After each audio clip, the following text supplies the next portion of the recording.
Assalamu alaikum. Кыргыз эл мамансыздарбы? Бүгүн 1-август 2023 жыл Баткен областынын Карабак айылын өкмөтүндө бүгүнкү күндө чоң көйгөй жаралып турат. Жөлөк пул тапшырганы жакыруу бүлөлөр келгенде өтө санарип жана башка күбөлөр келип кол койсун деген сыяктуу чоң эле көйгөйлөр жаралды.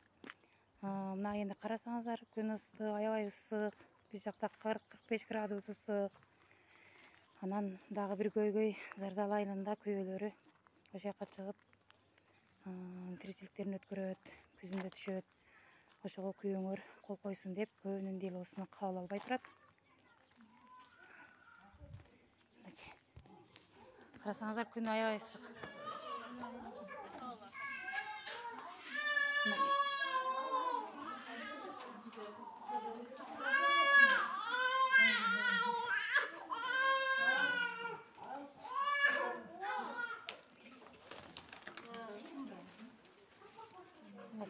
Ушуну биздин өзүбүздүн президентибиз жана өзүбүздүн губернаторлор, акимдер такыр карап деле койбойтур, кызыкчылыктары дагы жок.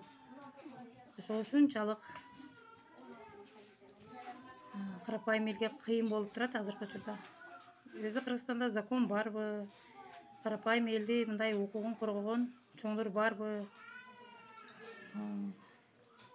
Ошого мен азыр кыска видео кылып чыгардым, кыргыз элим көрсүн. Ушундай.